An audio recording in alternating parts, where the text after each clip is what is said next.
Hi, boys and girls. It's Miss Matthew, your librarian. Today I'm going to read you a cute story about The Best Place by Susan Meddaugh.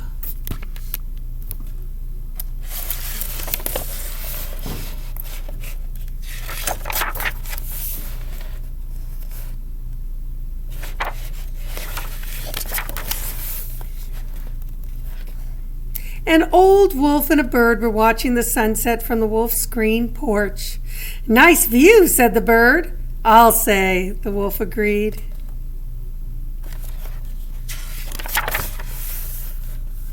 "This screen porch is magical," said the wolf. "Where else can you be inside and outside at the same time? I think my screen porch is the best place in the whole world."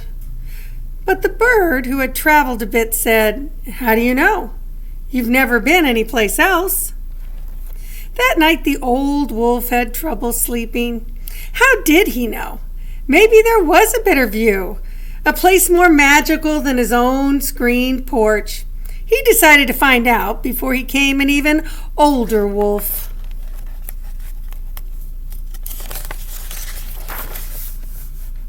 The next day he put his house up for sale, and a week later he sold it to a nice young couple. "I hope you enjoy the screen porch as much as I have," he told them. He waved goodbye to all his neighbors and set off to see the world. The wolf's travels took him to many interesting places. He floated down the Orinoco with native guide.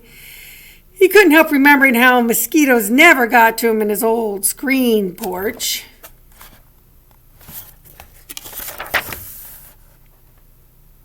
He was awed by the desert. "That's a lot of sand," he said, but it was too hot.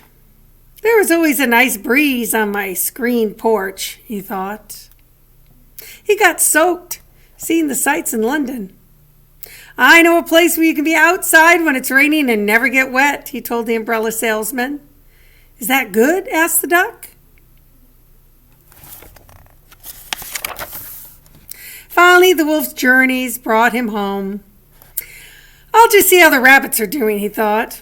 When he saw his old house with its wonderful screen porch, he was overcome with longing.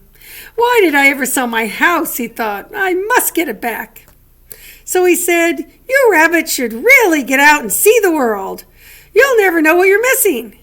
"Travel with this crowd?" the rabbit said with a laugh, and he marched all his children inside for dinner. The wolf knocked on the door. "Please," he said, "I want to buy my house back." "It's not for sale," said the rabbits, and they shut the door. The wolf went to the window. "Please," he whined, "I'll pay you double." "No," said the rabbits, and they closed the curtains. The old wolf was upset. "I'm not leaving until I get my house back," he shouted. He started to jump up and down. My house! Gimme, gimme, gimme," he yelled. "I want my house, I want it now." The rabbits locked the door. "Ow!" howled the wolf. He howled and growled and shook the ground beneath his feet. And although the wolf had lived peacefully for years with his neighbors, now they noticed how big he was, how sharp his teeth were.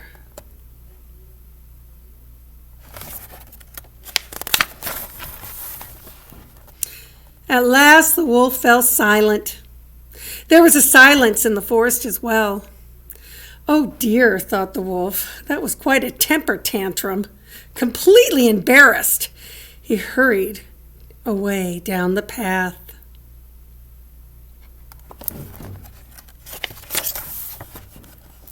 "I've been a bad, bad wolf," he said as he sat by himself in another part of the forest. "I guess I'll never get my house back now."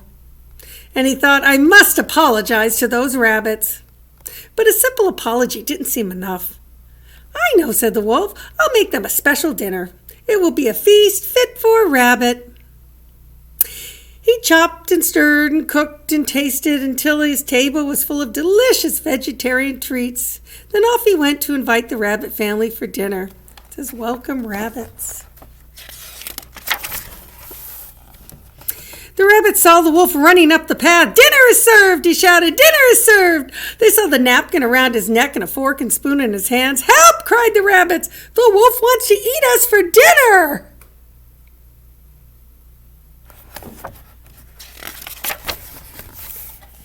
Their neighbors, fearing the worst, came running to the rescue. Before the wolf could explain, they chased him into the forest. "Go away," they shouted, "and don't come back."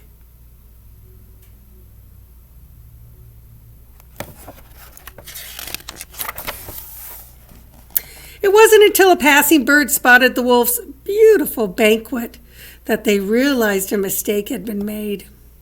"We have misjudged the wolf," said Mrs. Rabbit. But it was too late to set things straight. The old wolf, confused and frightened, had run deep into the forest. He ran until it was too dark to see where he was going. Then he climbed a tree and fell asleep.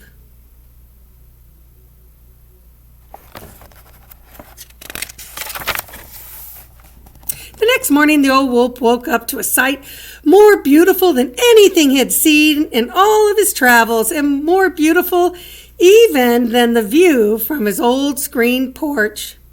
The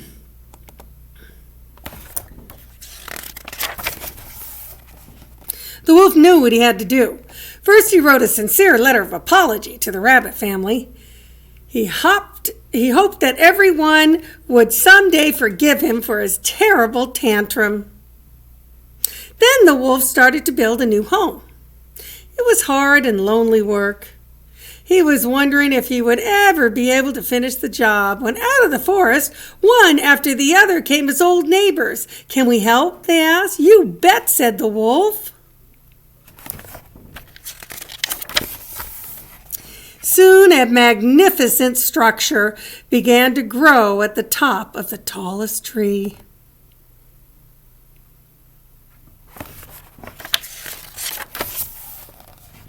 "I think I finally found the best place in the world," said the wolf. "Yes," the bird agreed. "It is a beautiful view." But the wolf said, "That's not what makes it best." What do you think makes it best? His friends? All of his kind neighbors? Isn't that a nice story? Till I see you again, keep reading.